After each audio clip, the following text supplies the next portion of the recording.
तो साथियों, मुझे कॉन्स्टिट्यूशन क्लब है, एक कॉन्स्टिट्यूशनल क्लब दिल्ली में। तो वहाँ पे एक गोलमेज सम्मेलन हुआ, राउंड टेबल कॉन्फ्रेंस हुई अंबेडकर वादियों की। और मुझे भी वहाँ वक्ता के तौर पर बुलाया गया और वहाँ बहुत सारे लोगों को वक्ता के तौर पे बुलाया गया। 2 दिन की कॉन्फ्रेंस थी, 16 और 17 तारीख की। तो 16 तारीख को तो मैं जा नहीं पाया लेकिन 17 तारीख को मैं सुबह ही 12 बजे के आसपास पहुंच गया और वो कॉन्फ्रेंस 5 बजे तक चली। तो चूंकि वहाँ उन्होंने बहुत सारे वक्ताओं को बुला रखा था, पहले दिन भी बहुत सारे लोग बोले होंगे। दूसरे दिन की मैंने लगभग सभी वक्ताओं की रिकॉर्डिंग की और उनके मुख्य मुख्य अंश में आपको यहाँ आगे इसमें दिखाने वाला हूँ। उनके सारा वीडियो दिखाने के लायक तो मुझे लगा नहीं किसी भी एक का, कि मैं उनका किसी भी एक का कोई ढंग से वीडियो दिखाऊं।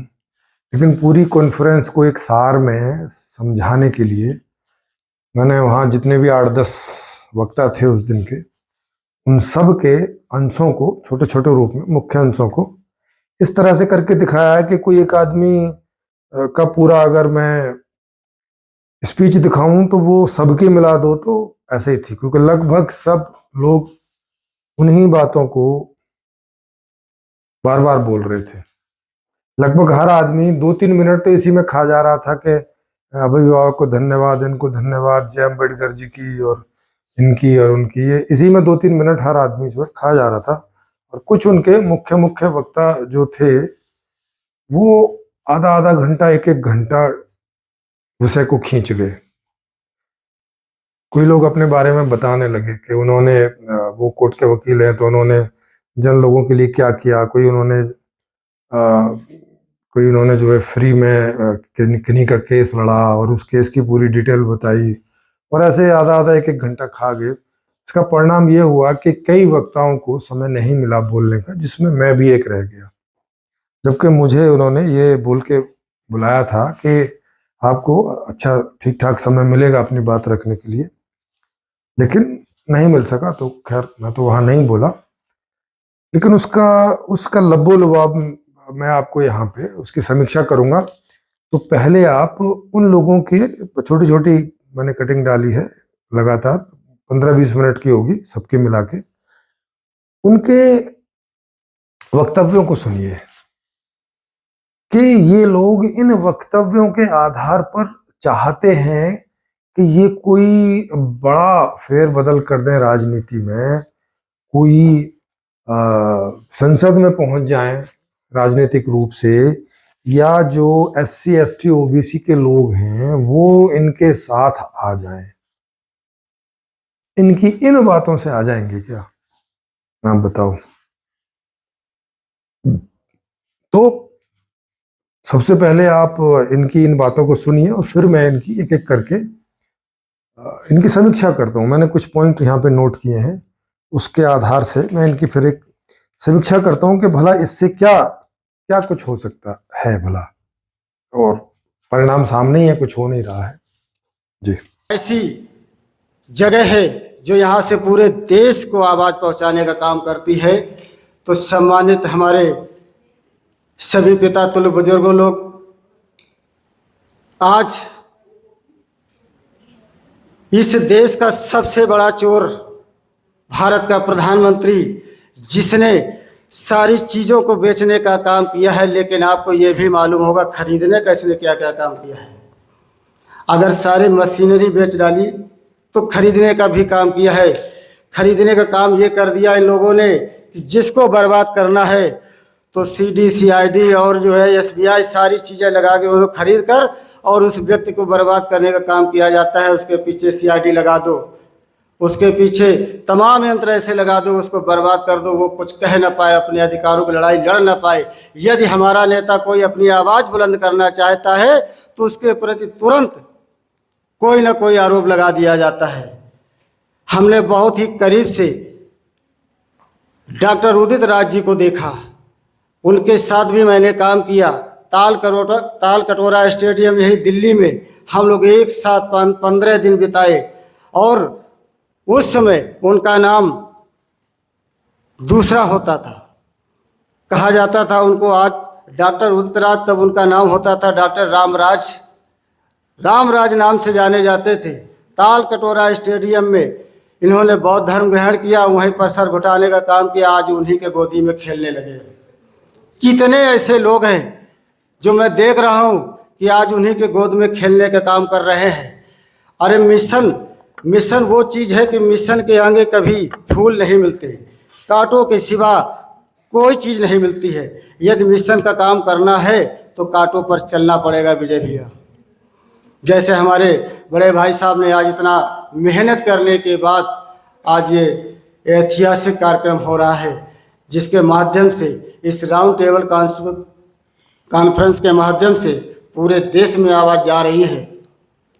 तो सम्मानित साथियों, मैं चाहता हूँ, मैंने तो ये प्रयास किया था कि हम अपने संगठन के लोगों से सलाह मशवरा करके ये मैं चाह रहा था कि चुनाव बहिष्कार किया जाए, क्योंकि जब तक हम लोग चुनाव बहिष्कार नहीं करेंगे तब तक हमारा अधिकार हमको मिल नहीं सकता। हम बहुजन समाज के लोग हैं। बहुजन समाज का मतलब 90% लोग SC ST OBC माइनॉरिटी के लोग हैं। पहचान कराने वाले इसको बाबा साहब के आंदोलन को, जो हमारा बाबा साहब का आंदोलन था, बाबा साहब के जाने के बाद थमसा गया था। आंदोलन क्या चीज होती है, उनके थमने के बाद बहुत दिन बाद, 10 साल 20 साल बाद एक मसीहा हम लोगों के बीच में आए, मानवर कांसीराम, जिन्होंने बहुजन समाज की परिभाषा यहाँ बैठे हुए क्या आज के डेट में जितने लोग पार्लियामेंट में हैं, संसद में हैं, जो भी लोग हैं, सबको उन्होंने ताकत का एहसास कराया। इतनी आसानी से नहीं मिली। सत्ता का परिवर्तन समाज पर के बनने से होता है। समाज में जब तक बदलाव नहीं होगा, जब तक समाज हमारा नहीं बदलेगा, तब तक हम सत्ता परिवर्तन नहीं कर सकते हैं। ये राउंड टेबल कॉन्फ्रेंस 1932 गुलाम देश के बाद आज़ाद भारत में 2024 को ये राउंड टेबल कॉन्फ्रेंस आयोजित की गई है। यह राउंड टेबल कॉन्फ्रेंस अपने आप में एक ऐतिहासिक है। इसका मुख्य उद्देश्य है 2014 से पुनः देश गुलाम हो गया है। देश की दूसरी आज़ादी की जंग लड़ाई लड़ने के लिए हमको कमर कसना है। चुनाव बिल्कुल डिक्लेरेशन हो गया है। फांसीवादी ताकतें जो है ईवीएम मशीन के माध्यम से सीधे सत्ता पर अतिक्रमण कर रही है और हमारे कुछ तथाकथित दलित और बहुजन नेता आंख मूंद कर बैठे हैं, बल्कि उनके समर्थन में खड़े हैं। हमने कल कहा था कि कितने लोग हमारे बहुजन अम्बेडकरवादी विचारधारा के नेताओं को एक मंच पर लाकर उन्हें कॉलर पकड़कर एक जगह ला सकते हैं। ऐसे लोग अपना हाथ खड़े कीजिए और एक कमेटी बनाइए। हम 4 दिन में तूफान खड़ा कर सकते हैं, लेकिन हमारी मंशा होना चाहिए कि हम क्या कर सकते हैं। आज का कॉन्फ्रेंस का जो मुख्य उद्देश्य यही है कि समाज कई भागों में, कई दलों में, कई गुटों में विभाजित है और समाज एक होना नहीं चाहता। समाज के नेता राजनीतिक दल बनाकर समाज को धोखा दे रहे हैं, मात्र नेतागिरी कर रहे हैं। डॉक्टर बाबा साहब अंबेडकर के जाने के बाद बाबा साहब अंबेडकर के विचारों को लेकर, उनके मिशन को लेकर कितने राजनीतिक दल हो गए, और सब बाबा साहब की बात करते हैं, मिशन की बात करते हैं, उनका उद्देश्य एक है, तो फिर अलग अलग राजनीति क्यों करते हैं, और उससे क्या लाभ हुआ? कल से मैं सुन रहा हूं, अभी ज्यादा तौर पर लोग जो है जिस सब्जेक्ट के ऊपर बोलना चाहिए उस सब्जेक्ट के ऊपर नहीं बोल रहे हैं, क्योंकि कोई भी किसी पार्टी के बारे में बोल देता है, कोई जो है कभी किया है, इसी ढंग से डिफरेंट व्यूज से कल से चर्चा चल रही है। मेरा जो है आप लोगों से सबसे रिक्वेस्ट है, पिछले साल से लेकर के अभी फरवरी तक 10 स्टेट्स घुमा, 10 स्टेट्स के अंदर अंबेडकरिज्म के ऊपर अंबेडकर ने जिस हिसाब से हमारे लिए, हमारा देश में जो वर्गीकरण, अनटचेबिलिटी, इनके ऊपर लेके उन्हें जिस टाइम से लेकर के शुरू से भी उन्होंने जो स्ट्रगल किया है उसको बताने में हम लोगों को सुनने में भी आंसू बहेगा, क्योंकि एक एक आइटम उन्होंने स्ट्रगल किया है। सिर्फ लोग बोलते हैं क्या अंबेडकर जो है इसका रिजर्वेशन के ऊपर किया है, और इसी बात को शायद सिंपल जानते हैं लोग, मगर उन्होंने जो किया है वो एक एक काम इतनी, उस टाइम पे जब कॉन्स्टिट्यूशन बना रहा, वो ड्राफ्टिंग चेयरमैन थे, उस टाइम पे लोग जो है सभी लोग थे, डिफरेंट हायर कास्ट लोग। एक बाबा साहब एक ही ऐसे आदमी हैं जो अनुसूचित जाति जनजाति का जो है रिप्रेजेंटेटिव थे, जो कि वर्ल्ड के अंदर जो बाबा साहब ने जो पढ़ा है वो कोई भी नहीं पढ़ा है। और दर्द छिपा है सीने में, दर्द छिपा है सीने में, खाक मजा है जीने में। साथियों, ये दर्द विजय बौद्ध के साथ मैं और आप जैसे लोग भी आंसू बहा रहे हैं, क्योंकि 1932 में बाबा साहब ने अंग्रेजों से लंदन में गोलमेज कॉन्फ्रेंस में अपनी बात रखने के लिए भारत से गए थे। उस समय भी Congress, Gandhi and Jagjivan Ram and company ने बहुत बाबा साहब का विरोध किया था कि भारत में अछूतों का नेता अंबेडकर नहीं है, हम हैं। और जब साइमन कमीशन इंडिया में आया, तब स्वामी अच्युतानंद और बाबा साहब अंबेडकर और नागपुर के कुछ साथियों ने और पूरे उत्तर प्रदेश के लोगों ने जब साइमन कमीशन के सामने भारत के अछूतों की समस्या को रखा, तब भी गांधी एंड कंपनी और कांग्रेस ने बाबा साहब का विरोध किया। सभी समाचार पत्रों में बाबा साहब के खिलाफ छप रहा था। विषय से हटकर बात करना ही ये कॉन्फ्रेंस को अपमानित करना है। यदि कोई भी अगर मुद्दों से हटकर कोई भी बात करता है तो वो कॉन्फ्रेंस को अवॉइड करता है, ऐसा मेरा सोच है। वो संविधान को जानते हैं, उस संविधान को कैसे बचाया जाए, फांसीवादी ताकतों को कैसे रोका जाए और समाज को कैसे हम संगठित कर सकते हैं, इस पर अपने विचार रखे। हमने क्या मुख्य रूप से है कि क्या पॉलिटिकल रिजर्वेशन खत्म होना चाहिए या नहीं, नंबर 1। नंबर 2, ईवीएम से इलेक्शन होना चाहिए या नहीं, जिससे हमारा बहुजन समाज और देश दोनों खतरे में है। तो इसी की चर्चा करते हुए हमारे ऑर्गेनाइजर माननीय विजय बौद्ध साहब ने बहुजन एका स्थापित करने के लिए, अर्थात अम्बेडकराइट मूवमेंट जो चला रहे हैं, जो हमारे नेता चला रहे हैं, बुद्धिजीवी चला रहे हैं, उनको एकत्र करने के लिए, एक मंच में लाने के लिए ये राउंड टेबल कॉन्फ्रेंस की गई है। कितने चमार और भंगी आपस में एक जगह बैठ करके खाना खा लेते हैं। कितने हम धोबी, धानक, कुम्हार, गड़रिया, नाई, तेली आपस में एक दूसरे को भंगी के साथ बैठ के एक थाली में खा पाते हैं क्या? हमें सच्चाई पता है, ये कोई तर्क वितर्क और किसी से कोई किसी को अपमानित करने के लिए नहीं है। ये हमें अपने अंदर झकझोरने की जरूरत है।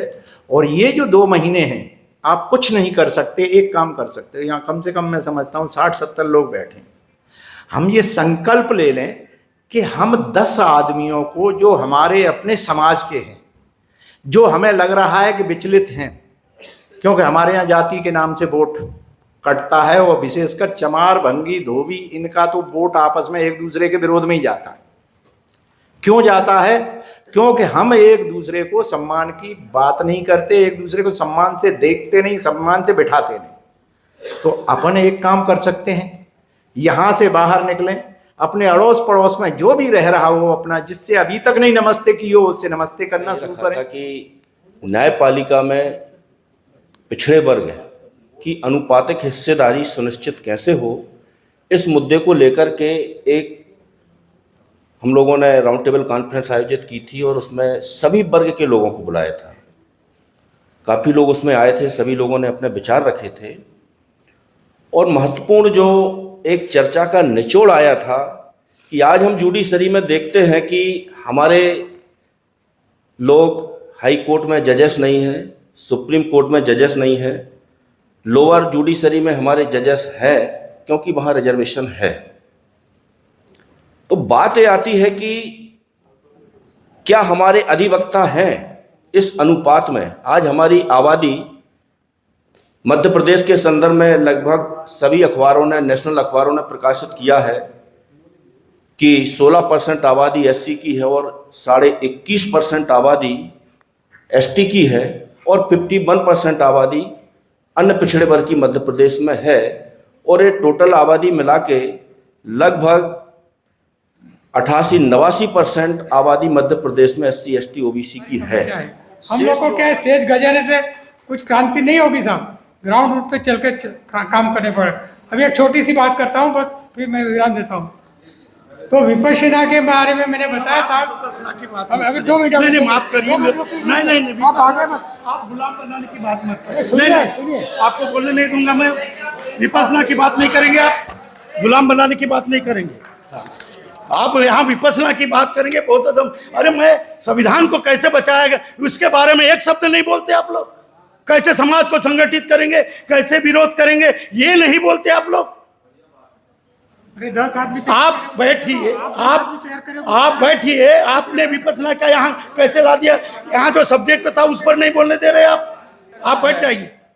कहीं ना कहीं हम उस पे पक्ष में खड़े हो जाते हैं जब ये कहते हैं कि हमें अपना पॉलिटिकल आरक्षण छोड़ देना चाहिए।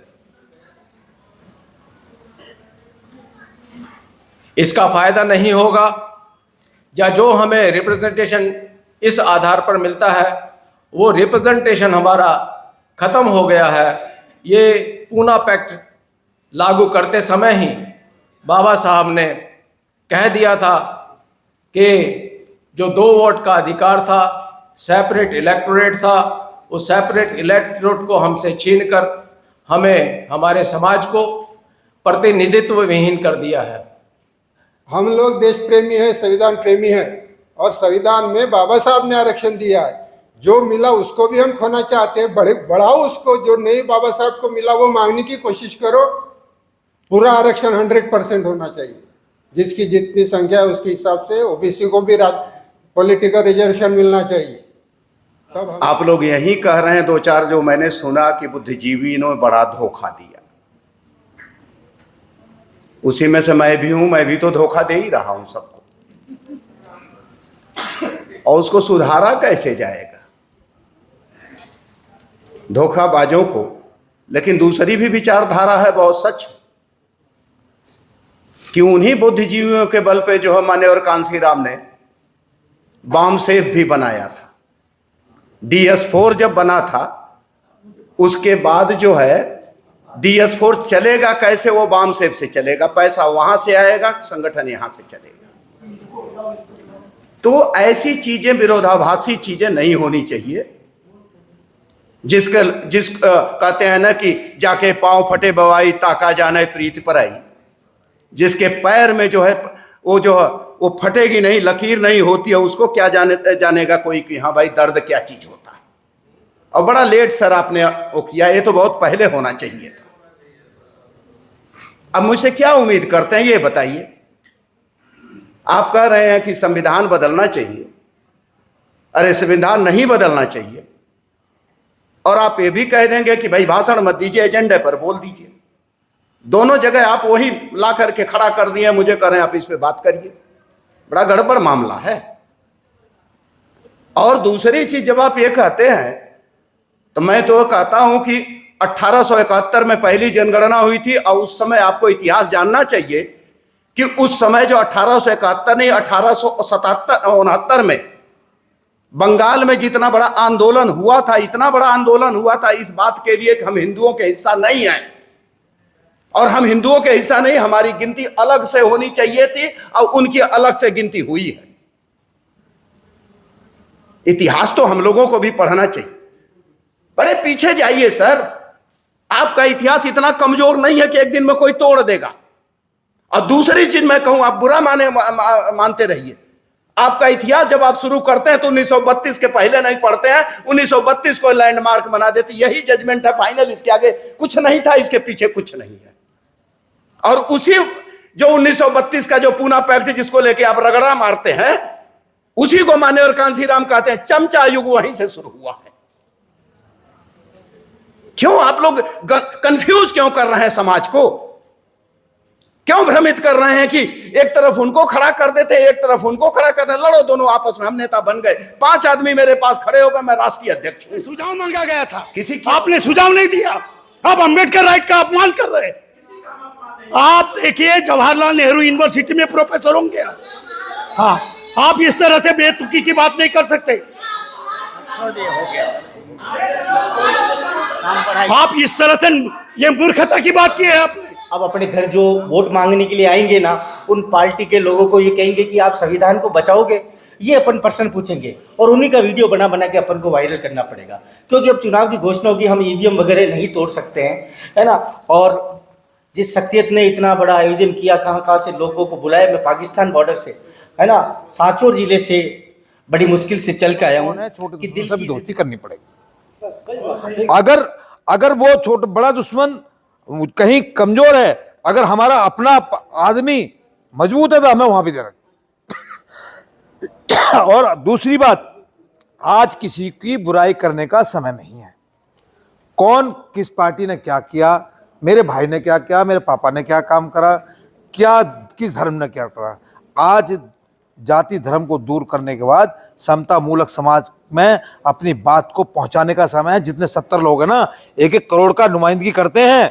अगर अपनी बात को पहुंचाने में आप कामयाब हो गए तो आप 1 महीने में आप बाजी पलट सकते हो, ये मेरा विश्वास है।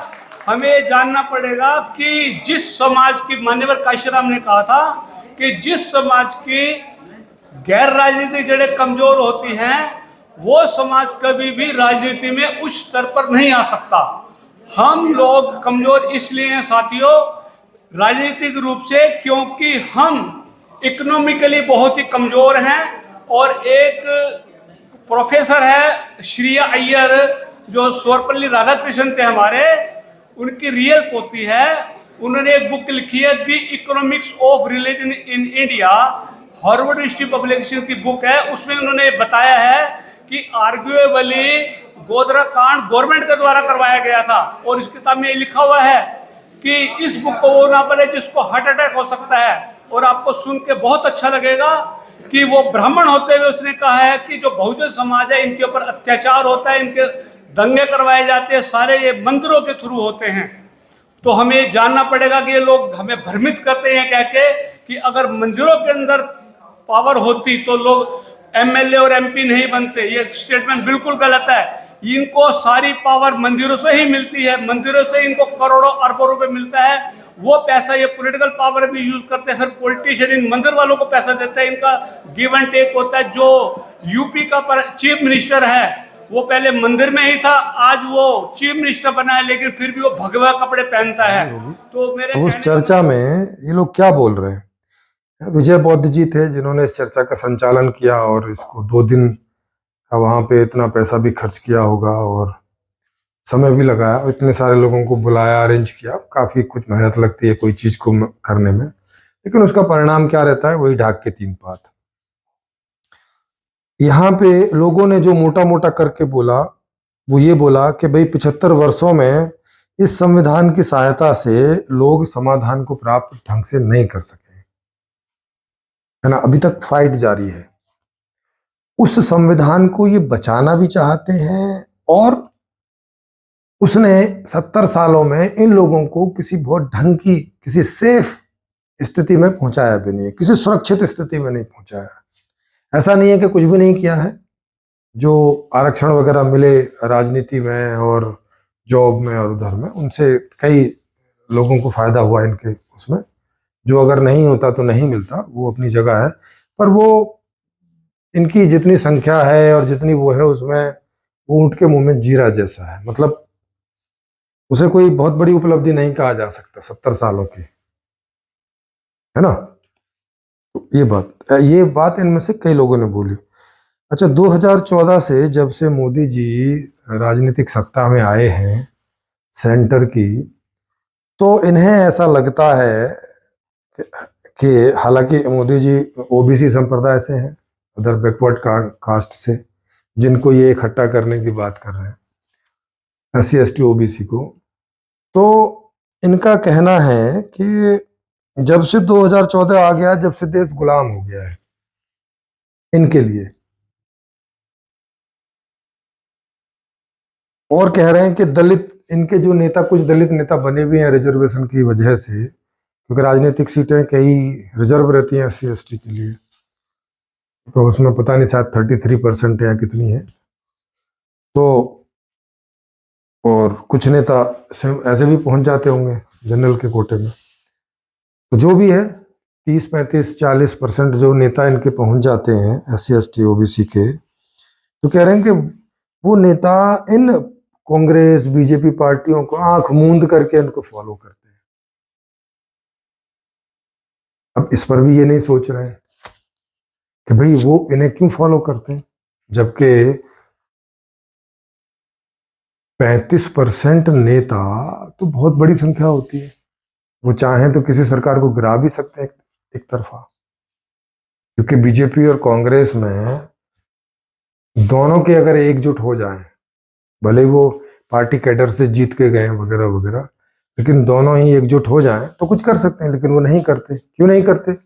सीधी सी बात है कि करेंगे तो करेंगे क्या, आइडियोलॉजी तो कुछ है नहीं, कोई समस्याओं के कारण निवारण पे तो कोई उनका दिग्दर्शन है नहीं। तो कास्ट के आधार पे तो जीत के चले जाते हैं कि उस कास्ट में जो अमीर हैं वो इलेक्शन में खड़े हो जाते हैं और जीत के चले जाते हैं। वो कोई वैचारिक लोग नहीं हैं, वो कोई कारण निवारण ढूंढने समझने वाले चिंतनशील लोग नहीं हैं। कहां से करेंगे? क्योंकि अभी तो संविधान ही ऐसा है कि उसमें कोई चिंतनशील व्यक्ति राजनीतिक नेतृत्व में पहुंच जाए बहुत रेयर होता है। और रेयर होता है का मतलब है कि कोई इक्का दुक्का कहीं कभार पहुंचते रहते हैं। तो इक्का दुक्का से क्या दुनिया में कुछ होता है? जब तक कोई ऐसा व्यक्ति ना पहुंचे कि वो एक बड़ी संख्या में, या तो राजनीतिक लोग वहां ना पहुंच जाए उस तरह के चिंतनशील, तब कुछ हो सकता है, या फिर सिस्टम ही थोड़ा सा बदले तब कुछ होगा जब ऐसे लोग पहुंचेंगे। अभी पिछले 70 सालों में ऐसा एक भी बार नहीं हुआ कि वहां लाइन लगा के चिंतनशील लोग पहुंच गए हों। कभी कोई इक्का दुक्का कोई ऐसा दिखाई पड़ता है, तो उससे कुछ, अब अकेला चना भाड़ फोड़ नहीं सकता, आप समझते ही हो। फिर ये लोग कहते हैं कि इनका समाज कई गुटों में बटा हुआ है, एक नहीं हो रहा है। कभी कभी कुछ एक जैसा होता भी दिखा कांसीराम जी के पीछे, मायावती जी के पीछे, तो फिर सब टूट गया, फिर सब गहरी नींद सो गई। वो लोग बोल रहे हैं कि मायावती जी गहरी नींद सो गई। इनमें से कोई लोग बोल रहे थे, है ना। फिर कोई बोल रहा था कि भाषणों से कुछ नहीं होता है। वो एक विपස්සना वाले आ गए कि भैया विपස්සना करो, भाषणों से कुछ नहीं होता है। तो उनको इन्होंने भगाया कि क्या फालतू की बात कर रहे हो, दोबारा से गुलाम बनाओगे क्या, विपස්සना से क्या होता है। पूंजीवाद बहुत खतरनाक है। अब पूंजीवाद का कोई तोड़ इनके पास है नहीं है, खतरनाक है, तो क्या करें बताओ। कोई कुछ कर सकता है उसका, तो उसके में साइड दूसरा प्लान है नहीं कि पूंजीवाद हटाएंगे तो क्या लाएंगे, ऐसा कुछ नहीं है। फिर कोई बोल रहे हैं कि मशीन के कारण भी रोजगार जा रहे हैं, रोजगार नहीं मिल रहे। बात तो सही है, इसका भी कोई तोड़ नहीं है इनके पास। फिर कह रहे हैं कि आर्थिक हिस्सेदारी की मांग होनी चाहिए। वो कैसे होगी कि जिसकी जितनी संख्या भारी उसकी उतनी भागीदारी, तब भी तुम्हारे हिस्से क्या पड़ेगा। अगर टोटल जीडीपी में भारत की जनसंख्या का भाग भी कर दें तब भी कुछ खास नहीं पड़ता है। वो भी कोई ठीक है, आज से कोई बेहतर स्थिति हो सकती है, लेकिन उस स्थिति में फिर हमारे देश में कोई भी उद्योग लगाने की स्थिति में नहीं रहेगा, क्योंकि इतने थोड़े थोड़े पैसे आएंगे कि कोई बड़ा उद्योग नहीं लगाएगा, सब छोटे छोटे लगाएंगे। तो साइंस में और इन सब चीज़ों में पिछड़ जाएगा देश। या तो उसे सरकार करेगी, सरकार के पास फिर बजट होना चाहिए, जो कि सरकार को बजट की समस्या है, या तो फिर प्राइवेट कंपनियां करेंगी। प्राइवेट कंपनियां तभी कर सकती हैं जब उनके पास करोड़ों अरबों रुपए हों, और सरकार भी, बैंक भी उनको बड़ा बड़ा लोन दे रहे हो, और समय पर लोन उनके माफ भी कर रहे हो सरकार, तब वो लोग ऐसा काम कर पाते हैं। तो ये भी समस्या कि कैसे होगा। फिर किन्हीं ने बोला कि हम लोगों के पास कोई एजेंडा ही नहीं है। बात सही है, इन लोगों के पास कोई ढंग का एजेंडा है नहीं है। फिर किसी ने कहा कि संविधान तो 50% बदला ही जा चुका है, उसमें इतने अमेंडमेंट हो चुके हैं कि अब वो संविधान तो रहा नहीं जो था। ये भी बात सही है, 100 से ज्यादा अमेंडमेंट उसमें हो चुके हैं। फिर किसी ने बोला कि लोग संविधान पढ़ते नहीं है। भाई कौन पढ़े, 50 से 70% लोग तो 10वीं से ऊपर नहीं क्रॉस करते, तो संविधान को कौन पढ़ेगा। जिन वकीलों ने, जजों ने, जिन लोगों ने पढ़ लिया उनका क्या हो गया, उनसे कुछ हो गया क्या, जो और भी लोग पढ़ लेंगे तो इससे कुछ हो जाएगा। फिर ये लोग प्रश्न उत्तर नहीं करते, वहां फिर मोनोलॉग चलता है। मतलब लोगों को बुला लेते हैं, लोगों को जो बोलना है बोल लेते हैं, कोई 10 मिनट बोले, आधा घंटा बोले, 1 घंटा बोले और चले जाते हैं। कोई क्वेश्चन आंसर सेशन नहीं किया। अब सोचो, मतलब कौन क्या बोल गया उस पर कोई चिंतन मना नहीं है। यह ऐसे है जैसे कोई अपने निबंध एक तैयार करके आया हो और बोल के चला गया आधे घंटे में या 1 घंटे में। जब तक क्वेश्चन आंसर सेशन ना हो तब तक कैसे पता चलेगा कि आप जिस चीज की बात कर रहे हो उसमें कितनी गहराई है, या क्या अड़चने हैं, या क्या प्रॉब्लम है, या क्योंकि वो लोग जिन लोगों को ये बुलाते हैं हर जगह बुलाते हैं। ये कहीं भी मीटिंग करें, ऑलमोस्ट 50% लोग वही हो रहते हैं, 10-20% लोग चेंज होते रहते हैं। उन लोगों ने आके वही बोलना होता है हर बार कि मुद्दे की बात वो करेंगे नहीं। अभी जो मुद्दा था उसकी बात आपने देखा कि जो संचालक थे वो बोल रहे हैं कि मुद्दे की बात करो, मुद्दे की बात करो। मुद्दे की बात कोई कर नहीं रहा है, सब अपनी अपनी बात कर रहे हैं, क्योंकि सब लोग कोई ना कोई एनजीओ चला रहे हैं कहीं पर, और वो अपना आके बता रहे हैं देखो हम ये कर रहे हैं, हमने ये उसका फ्री में हमने केस लड़ दिया, हमने ये सामाजिक काम कर दिया, हमने वो कर दिया। भाई इससे क्या लेना देना है? तो जो आप कर रहे हो ठीक है, वो तो करते रहो, लेकिन उससे कोई ऐसा चेंज तो हो नहीं रहा है जिससे कि आप सेटिस्फाई होते रहो सामाजिक रूप से। आपके व्यक्तिगत आपको ठीक लग रहा है, व्यक्तिगत आपका सेटिस्फेक्शन भी आप कर रहे हो, आपको ठीक लग रहा है, वहां तक ठीक है। लेकिन ये जो यहाँ मीटिंग हुई है, इन लोगों ने की है, वो इसलिए की है कि कोई ऐसा बड़ा काम नहीं हो रहा है जिससे कोई सेटिस्फेक्शन हो। ये तो ऊँट के मुंह में जीरा जैसा चल रहा है। तो इस मुद्दे पर कोई बोल नहीं रहा है। संचालक जी बार बार बोल रहे हैं। आदमी आया, 1 घंटे बोला और चला गया। वो बार बार बोल रहे हैं भाई मुद्दे पे बोलो। अब मुद्दे पे कोई क्या बोले, उनको पता तो है नहीं है कि क्या करें। बस वो ये बोल देते हैं 2-4 लाइनों में कि संविधान ठीक है, बना रहना चाहिए, हमारा आरक्षण है वो बना रहना चाहिए, वो हटना नहीं चाहिए, जॉब में भी आरक्षण बना रहना चाहिए। हालांकि सरकारी जॉब कम होती चली जा रही है, तो प्राइवेट जॉब में भी आरक्षण होना चाहिए। तो बस ऐसी ऐसी 10-20 बातें ये हैं जो कॉमन सी हैं, जो लगभग हर आदमी बोल के चला जा रहा था। इसकी हम मांग करें, अब मांग कौन करे? उसके लिए भी तो कोई विजन चाहिए, कोई किसी के पास कुछ चाहिए। तो यही सारी जो चीजें हैं वो, एक ने तो बोला कि नेताओं के कॉलर पकड़ पकड़ के हमें हिला के बात करनी चाहिए। अरे भाई, नेताओं के कॉलर पकड़ोगे तो जेल में नहीं जाओगे? फिर एक तो बोल रहे थे कि हम अपने नीचे जातियों में भी आपस में एक दूसरे के साथ ना खाना खाते हैं, ना बेटा के संबंध बनाते हैं, ना ये भी एक गलती है, ये भी एक कमी है। इस तरह की बातें करते रहे। तो लगभग ये इस तरह की बात करते रहे। अब इसमें सोचो जरा कि इस तरह की मीटिंग्स ये पिछले मतलब 50 सालों से तो कर ही रहे हैं, और भी ज़्यादा से, पूरे 70 साल ही लगा लो। तो फिर भी नया नया संविधान था तो लोग सोचते थे चलो देर सवेर कुछ हो जाएगा। तो 50 सालों से तो खूब मीटिंग्स हो रही हैं, हर साल मीटिंग होती हैं, इलेक्शन के समय पे विशेष रूप से होने लगती हैं, और उसमें यही बातें दोहराई जाती हैं, और फिर ढाक के 3 पात रहते हैं। तो बीजेपी जीत के आ जाती है, तो कांग्रेस जीत के आ जाती है सेंटर में। स्टेट में भी क्षेत्रीय पार्टियां हैं, जिसमें मायावती जी थोड़ा बहुत 2-4 बार जीत जात के आई, उसके बाद वो भी सब ठंडा पड़ गई। अब उनका कोई अब जनाधार है ऐसा दिखता नहीं है, जा चुका, मतलब उनका मामला बीत गया है। वो जो कर सकती थी कर चुकी, अब इससे ज्यादा उनके बस की नहीं है। और वहां कोई ऐसा नेता उभरा नहीं मायावती जी के बाद में कि जो उनकी चीज को आगे लेके बढ़े। तो वहां भी एक, जैसे काशीराम जी के बाद में मायावती जी थोड़ा सा उभर के आए, अब उनके बाद कोई दिख नहीं रहा है। चंद्रशेखर आजाद है, रावण एक जो है वो एक अलग से कुछ करने की कोशिश कर रहे हैं। तो वहां से भी अभी वहां नई बात है, उनके भी पास कोई आइडियोलॉजी जैसी दिख नहीं रही है। तो इन लोगों की समस्या ये है कि इनके जो SC ST OBC हैं वो एकजुट नहीं हो रहे इनके किसी भी संगठन के अंदर। तो इन्होंने सोचा कि भाई क्यों ना इन विभिन्न संगठनों की मीटिंग कर ली जाए। अब इसमें बड़े बड़े संगठन वाले तो आए नहीं, जैसे वाम सेफ वाले, चंद्रशेखर आजाद वाले और मायावती जी गुट वाले, वो लोग तो आए नहीं जो बड़े बड़े थे। जो छोटे छोटे कोई क्षेत्रीय पार्टियां हैं या नाम नहीं है उनका बहुत ज्यादा, अभी कोई नई है या बहुत छोटी है जिनका कोई जनाधार नहीं है, वो एक साथ अभी आए, लेकिन उनके पास कोई आइडियोलॉजी नहीं है, कोई जनाधार नहीं है। ये एक हो भी जाए तो इनका कुल मिला के 0.5% भी लोग नहीं होंगे इनको जो फॉलो करते होंगे सारे। तो उससे होना जाना क्या है?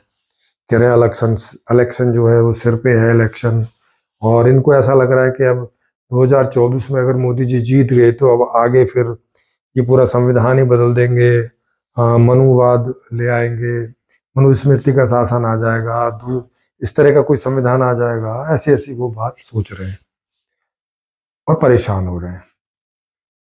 अब क्या संविधान को साइड करना इतना आसान है? सोचो जरा, क्या किसी भी देश के संविधान को पूरी तरह से बदल देना, जब तक आधे से ज्यादा जनता आपके साथ ना हो, क्या ये संभव है? मुझे नहीं लगता कि संभव है। छोटे मोटे चेंजेस आप करते रह सकते हो संसद में बहुमत लाके, लेकिन एक बड़ा बदलाव, एक मौलिक बदलाव संविधान में तब तक नहीं हो सकता जब तक आधे से ज्यादा, माने 50, 55, 60% जनता आपके साथ ना हो, तब तक तो संभव नहीं लगता। माने उसकी जो प्रक्रिया है उसके आधार पे भी नहीं लगता कि उसके पहले ये प्रक्रिया होगी नहीं, क्योंकि तब तक आपके आधे राज्यों में सरकार और राज्यसभा में भी आधे से ज्यादा लोग और लोकसभा में भी आधे से ज्यादा लोग होंगे, तब जाके जो मौलिक वाले चेंज है वो तब संभव है। उसके पहले तो संभव ऐसे दिखते नहीं। और इतना जनाधार किसी को मिलेगा तीनों लेवल पर, ऐसा लगता नहीं है। मान लिया लोकसभा में ले भी आए तो राज्यसभा में और विधानसभाओं में मिल जाएगा, इसकी संभावना कम दिखती है। तो जब तक विधानसभाओं में भी उतना बहुमत और लोकसभा में भी वो उतना बहुमत मिले तब ये संभावना है। और ये तभी हो सकता है जब कोई ऐसी आइडियोलॉजी हो कि उससे इतने सारे लोग, इतने परसेंट लोग सहमत होते हों, और जिस आदमी की अध्यक्षता में वो हो रहा है उस आदमी में इतना विश्वास उन्हें दिखता हो कि ये आदमी हमारी उन अपेक्षाओं के पास तक हमें लेके जा सकता है, तब तो ये उसका साथ देंगे।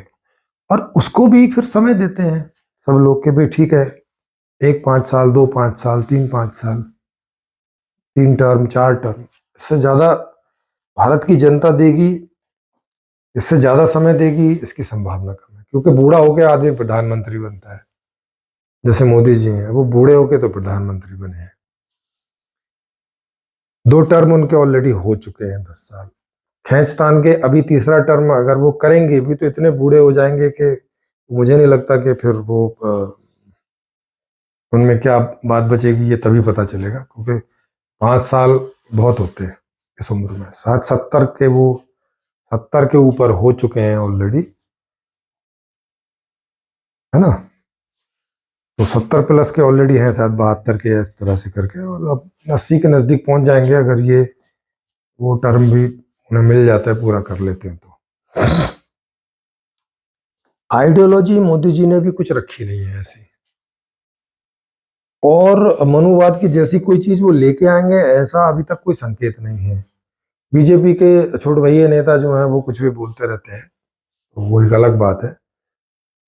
लेकिन मोदी जी या जो बड़े नेता हैं उनमें से कहीं से कुछ ऐसा दिखता नहीं है कि उसे लेके आएंगे। इसी में ऐसा कुछ ये कर सकते हैं कि ज्यादातर इन्हें जीतने का मौका मिले और ये बने रहे। और ऐसा दिख भी रहा है कि वो जैसे विपक्षी पार्टियों के नेताओं को जेल में डाल रहे हैं, तो इससे इतना ही दिखता है कि वो बस बने रहना चाहते हैं,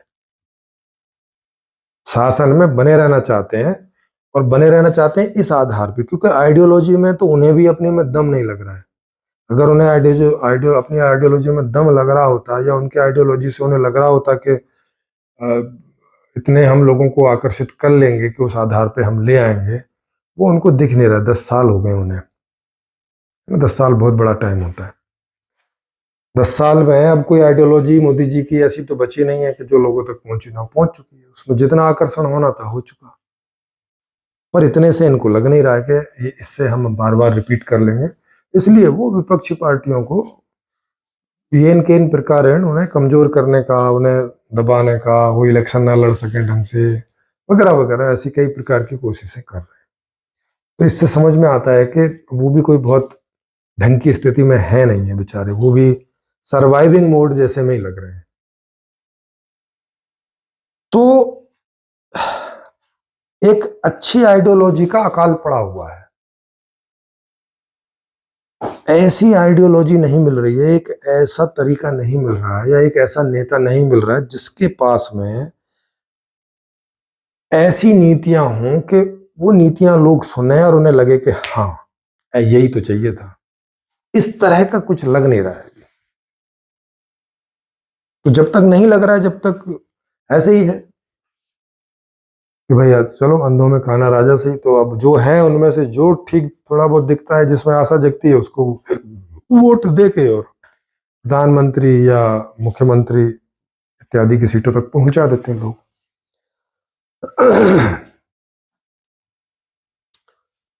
तो ये मुझे जो लग रहा है ये सारी स्थिति है। पर ये इनका डर भी जायज है, क्योंकि एक तो जिस संविधान से इन्हें आशा थी कि अम्बेडकर जी का संविधान, या इन्हें ऐसा लगता है कि अम्बेडकर जी ने ऐसा कोई संविधान बना दिया है जिसमें अगले 10 साल में ना जादू हो जाना था, जो कि हुआ नहीं है, 70 सालों में भी नहीं हुआ है। फिर भी इन्हें कहीं ऐसा लग रहा है, ये ऐसा बोलते हैं कि जो अभी तक मुख्यमंत्री और प्रधानमंत्री और नेता लोग आए हैं, उन्होंने संविधान को सही से लागू नहीं किया, उनकी मंशा नहीं है लागू करने की, ऐसा ये लोग सोचते हैं। और ऐसा सोच रहे हैं कि अगर इनके लोग वहां आ गए, SC ST OBC के लोग बन गए, हालांकि अब प्रधानमंत्री जी ओबीसी है, ही हैं, फिर भी ये सोच रहे हैं शायद ओबीसी नहीं तो SC ST से, SC ST से आ जाएंगे तो वो कुछ कर लेंगे, इन्हें ऐसा लग रहा है। लेकिन भाई फिर आइडियोलॉजी की कैसे करोगे? खाली संविधान में कुछ लिख देने से तो धरातल पे चीज आ नहीं जाती है। मान लिया संविधान में ऐसा करके लिख दो कि भाई हर आदमी को जॉब देना अनिवार्य है सरकार को, चाहे जैसे भी करके उसको जॉब दिलाए, लेकिन क्या वास्तव में धरातल पे वो जिस प्रकार का अर्थशास्त्र है, जिस प्रकार का सभ्य, क्या वो दिला सकती है? पॉसिबल नहीं है। आप देख ही सकते हो विकसित देश भी अपने सारे लोगों को जॉब नहीं दिला सकते, वो भी उन्हें जो है बेरोजगारी भत्ता देना पड़ता है उन्हें। चूंकि विकसित देश है, पैसा आ जाता है तो बेरोजगारी भत्ता तो दे देते हैं, लेकिन रोजगार नहीं दिलवा पाते, क्योंकि रोजगार कहाँ से दिलवाएंगे? कोई तरीका होगा ना, तो तरीका इनके पास है नहीं है। ये ऐसा सोच रहे हैं जैसे मोदी जी सोच रहे थे प्रधानमंत्री बनने के पहले कि अगर मैं प्रधानमंत्री बन गया तो पेट्रोल 35 रुपए और डीजल 25 रुपए लीटर कर दूंगा, ऐसा सोच रहे थे, और गैस का सिलेंडर 200 रुपए का कर दूंगा।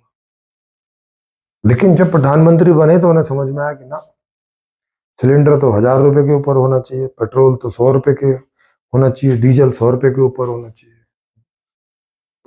समझ रहे हैं? वहां जाके ऐसे समझ में आता है। क्यों समझ में आता है? क्योंकि अभी सिस्टम पैसे वाला है, पैसों से सब चलता है। सरकार को भी कोई काम करना है तो पैसे से ही होगा। जैसे हम लोग घर वाले हैं तो हमें घर में कुछ भी काम करना है तो उसके लिए पैसे चाहिए। बिना पैसे के ना हम अपना शीशा टूट गया है खिड़की का, उसे भी नहीं ठीक करा सकते, उसके लिए पैसा चाहिए। जब तक वो पैसा नहीं होगा हम किसी को बोल नहीं सकते कि भाई तुम आगे ठीक कर दो, क्योंकि वो आते ही पैसा, कांच का पैसा चाहिए, लेबर का पैसा चाहिए, ये सब चीजें चाहिए। वैसे ही सरकार को भी चाहिए होता है बजट, वो जो कुछ भी काम करेगी बजट से करना पड़ेगा। फिर ये लोग सोचते हैं इसी तरह से कि नहीं हम लोग ईमानदार हैं, हम लोग जाके कर लेंगे, ये लोग बेईमान हैं इसलिए नहीं कर पा रहे, जबकि असल मामला ईमानदारी बेईमानी का नहीं है। अगर सबको सब कुछ हो सकता जैसा सिस्टम आज का है उसमें, तो इन्हें बेईमान होने की जरूरत नहीं थी ना। फिर नेताओं को तो सबके लिए हो गया होता, इनके लिए भी हो गया होता, तब बेईमानी करने की क्या जरूरत है? बेईमानी पैदा ही तब होती है जब करने वालों को लगता है कि सबके लिए हम नहीं कर पा रहे हैं, तो फिर वो सोचते हैं तो कम से कम अपने लिए तो करो, तब वो बेईमानी शुरू होती है। पर वही बात है, इन सब में ये लोग तब तक चिंतन करेंगे नहीं। इनको लगता है कि ये लोकसभा में पहुंच जाएंगे तो तीर मार लेंगे। अगर ये मुझे बोलने का मौका देते, इन्होंने दिया नहीं, तो मैं यहां बोल देता हूं वो बात कि इस तरह की मीटिंग करने से, मोनोलॉग की मीटिंग करने से काम नहीं चलेगा। बुद्धिशाली लोगों को बुलाओ, संगठनों के लोगों को बुलाओ, और अच्छा खासा हफ्ता 10 दिन का मीट रखो, है ना। ये बजाय एक 2-2 दिन का मीट और लोग आए और मोनोलॉग किया और चले गए ना। हर आदमी को 1 घंटा दो पहले निश्चित रूप से, और वो अपना टॉपिक चुने, व्यवस्था में से कोई टॉपिक, और उसको रखे और उस पर फिर सवाल जवाब हो। 1 घंटे का सेशन हो तो कम से कम 2 घंटे सवाल जवाब के लिए चाहिए, जब तक के उसके सवाल इतने ना हो जाएं कि जिससे क्लियर हो जाए कि इसने जो 1 घंटे में जो आइडियोलॉजी रखी है वो किसी काम की है कि नहीं है। काम की है तो उसे अगले राउंड के लिए पास कर दें, काम की नहीं है तो उसे बाहर कर दें। ऐसे करके पहला मौका 1-1 घंटे का सबको मिले, 1-1 घंटे का बोलने का, और कम से कम 2-2 घंटे का क्वेश्चन आंसर, यानी एक व्यक्ति को 3 घंटे का मौका इस तरह से दें। फिर जो दूसरे राउंड में जो चुन के आएंगे, क्योंकि इसमें से कई सारे बाहर हो जाएंगे, क्योंकि ज्यादातर लोगों के पास जो प्रश्न होंगे उनके उत्तर नहीं होंगे, तो उन्हें आप बाहर कर सकते हैं कि भाई आप पहले इनके प्रश्नों के उत्तर सोच के आओ, फिर आप अगले राउंड में, मतलब अगली बार जब कभी ये सेशन होगा तो फिर आप उसमें भाग ले सकते हैं। जैसे इसमें लेते हैं लोग डांस इंडिया डांस में, या जो फिल्मी गानों का की प्रतियोगिता होती है टीवी पर, तो उसमें वो अच्छा सिंगर चुनते हैं इस तरह से। तो एक अच्छा आइडियोलॉजिस्ट चुनने के लिए इन्हें ये प्रक्रिया करनी चाहिए फिर अगली बार फिर से उन्हें 1-1 घंटे या 2-2 घंटे का मौका दें अपनी बात रखने के लिए, और फिर उस पर 2-2 3-3 घंटे प्रश्नोत्तरी चले। उनका वो बदल के, उन्होंने जो पहले टॉपिक लिया था अब अगली बार बदल के लेना है। इस तरह से कोई एक आइडियोलॉजी निकल के आ जाए बाहर, और इसके लिए वो 5, 7, 10 कोई जजेस भी रख सकते हैं, और जो लोग वहां सुन रहे हैं उनसे वोटिंग भी करा सकते हैं उसके लिए।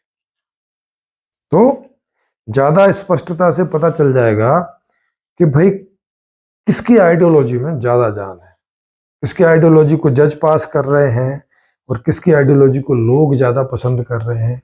इस तरह से मिला जुला के 1-2 आइडियोलॉजी निकल आएगी, और ऐसे आप 4, 6, 10 राउंड चलाओगे तो एक बढ़िया सी जो बात है, या उन सब में जो बढ़िया सी बात है वो निकल आएगी। जब वो निकल आएगी तो अब उसको आगे लेके चलें, है ना। तो इस तरह से अगर निकालेंगे और लोगों का इसमें इन्वॉल्वमेंट लेंगे, और इसको ये ऑनलाइन भी कर सकते हैं। आजकल तो ऑनलाइन करने में कोई समस्या है नहीं, ऑनलाइन कर दें, यूट्यूब पर लाइव चले ये पूरा प्रोग्राम, क्योंकि टीवी पे तो चलो खर्चा होता है करने का, तो इस प्रोग्राम को अभी टीवी पे तो कोई प्रोड्यूस नहीं करेगा, लेकिन हो सकता है कोई प्रोड्यूस भी कर दे, तब फिर टीवी पे भी दिखा दें, तब तो और भी लोग जुड़ जाएंगे, है ना। जैसे कौन बनेगा करोड़पति या डांस इंडिया डांस, है ना, इंडियन आइडियल, इस तरह का प्रोग्राम कोई इसको दिखा भी सकता है, दिखा देगा तब तो वल्ले वल्ले होगी, पूरी दुनिया से लोग जुड़ जाएंगे आपके साथ, जैसे उनके साथ जुड़ जाते हैं, करोड़ों की संख्या में लोग जुड़ जाते हैं। अगर वो नहीं भी दिखाएं तो भी आजकल यूट्यूब पे दिखाया जा सकता है लाइव, आजकल कोई समस्या है नहीं है, मोबाइल से यूट्यूब पे आप करेंगे लोग जुड़ जाते हैं चारों तरफ से। तो आप ऐसे 1-2 बार ही प्रोग्राम करेंगे तो बहुत लोग जुड़ जाएंगे, उसका एडवर्टाइजमेंट थोड़ा कर लें। इस तरह से लोग भी जुड़ेंगे, और इस तरह से कोई आइडियोलिस्ट भी, कोई आइडियोलॉजी भी जो बेस्ट आइडियोलॉजी होगी मौजूदा आइडियोलॉजीज में, वो भी निकल के आएंगे। और ऐसे में इसके बीच में ये भी डाल दो कि भाई अभी तक जो नहीं भी आए हों, जिनके पास कोई आइडियोलॉजी हो, वो भी आ जाए, उनको भी मौका मिल जाएगा। तो ये प्रोग्राम चलेगा महीने, 2 महीने, 3 महीने, है ना, ऐसे करके तो चलाएं इसको। और फिर जो आइडियोलॉजी निकल के आएगी वो आइडियोलॉजी में भी कोई बात होगी, और इस प्रोसेस में करोड़ों अरबों लोग जुड़ भी चुके होंगे आपसे, करोड़ों करोड़ लोग आपसे जुड़ चुके होंगे। हो सकता है 10 करोड़ जुड़ जाएं, 20 करोड़ जुड़ जाएं, तब कोई आप एक बड़ा चेंज ला सकते हैं। और इसमें किसी के खिलाफ बोलने की जरूरत नहीं है, किसी की बुराई करने की जरूरत नहीं है कि दूसरे को आप जबरदस्ती दुश्मन बनाओ और वो सोचे कि इसके पीछे ईडी लगाओ और सीबीआई लगाओ और ये लगाओ और इसे जेल में डाल दो, उसकी जरूरत नहीं। सिंपल है, आप अपनी आइडियोलॉजी रखो लोगों के सामने और लोगों को उसे देखने दो कि भाई इसमें हमारा क्या फायदा है, आप बताओ उनका जो फायदा है, और बाकी उन्हें देखने दो, समझने दो। और फिर आप पॉलिटिकल विकल्प के रूप में, राजनीतिक विकल्प के रूप में इलेक्शन में जाओ, लोग आपको वोट करेंगे, आप चुन के पहुंच जाओगे। एक इस प्रकार का मतलब बहुत कम खर्चीला ये तरीका है ना। और जैसे जैसे ये प्रोग्राम चलेगा प्रोड्यूसर भी आपको मिल जाएंगे। शुरुआत करने की बात है इसमें। तो मैं ये बात वहां बोलता, अगर वो मुझे बोलने का वो समय दे पाते, क्योंकि कॉन्स्टिट्यूशनल क्लब में टाइमिंग का रहता है, 5 बजे वो बंद हो जाता है, सुबह 11 बजे से शुरू होता है। 2 दिन का उन्होंने समय लिया था, वक्ता कुछ उन्होंने ज्यादा बुला ली, तो वहां पे कई वक्ताओं को समय नहीं मिल पाया, मुझे भी नहीं मिला, नहीं तो मैं ये बात वहां पे रखता और शायद ये बात उन्हें समझ में आती और आगे चलते। लेकिन इस वीडियो के माध्यम से हो सकता है उन तक पहुंच जाए, उन इस प्रोग्राम के जो अरेंज करने वाले थे उन तक पहुंच जाए, तो शायद वो सोचें इस बारे में। नहीं तो हम लोग तो ये प्रक्रिया यहाँ कर ही रहे हैं, यूएलएम के मंच से हम लोग ये प्रक्रिया कर रहे हैं। जैसे ही यूएलएम मंच एक थोड़ा सा और बड़ा होगा, क्योंकि हम लोगों के पास उतना पैसा नहीं है जितना पैसा इन लोगों के पास है अभी भी, तो हमें इस तरह का प्रोग्राम करने के लिए और मेरे ख्याल है 2-3 साल में लग जाएगा। उसके बाद फिर हम ये आइडियोलॉजीज वाला प्रोग्राम थोड़ा बड़े लेवल पर कर देंगे। है ना, जहाँ पे टीवी में या उस तरह से। बाकी अभी भी हम लोगों के प्रोग्राम लाइव होते ही हैं, तो उसमें लोग जुड़ते जा रहे हैं अभी, क्योंकि शुरुआत में धीमे धीमे लोग जुड़ते हैं, और हम लोग एक आइडियोलॉजी भी दे रहे हैं नई, से एक्सप्लेन भी कर रहे हैं, तो इस तरह से हम लोग जा रहे हैं। इस तरह से हम लोगों का पॉलिटिकल विकल्प के रूप में पहुंच के वो सारे चेंजेस करने का जो तरीका है, जिसमें कि किसी से किसी को कोई बुरा भला कहने की भी जरूरत नहीं है, किसी दूसरे पार्टी को कुछ करने का, इस तरह का सिंपल से अपनी चीजें रखो, और जो डिस्कशन होते हैं उन्हें भी अपने मंच पे बुलाओ डिस्कशन करने के लिए दूसरे पार्टियों के लोगों को, ताकि उनकी आइडियोलॉजी पे भी चिंतन मनन हो सके। और अगर वो आपको बुलाते हैं तो वहां पर भी जाओ और आइडियोलॉजीज पे चिंतन मनन करो। किसी व्यक्ति को कुछ बुरा भला बोलने की जरूरत नहीं है। जैसा आप देखते हो कि इलेक्शन के समय में कितनी गाली गलौच और कितना एक दूसरे को ये जो है, मतलब कितने अपशब्दों से एक दूसरे को नवाज देते हैं पूरे बेशरमों के। वो भी चुनाव आयोग का डंडा रहता है तब, अगर चुनाव आयोग का डंडा न रहे तब तो पता नहीं कितना गाली गलौज करें। तो मैं ये कहना चाहता था इस माध्यम से। तो बाकी आप सब स्वयं समझदार हैं, देखें कि आगे क्या हो सकता है। और अगर आपको लगे कि हम लोग एक सही तरीके से सही दिशा की ओर बढ़ रहे हैं, तो हम लोगों के साथ जुड़ें और इस चीज़ को एंजॉय करें जी, और लोगों को जोड़ें।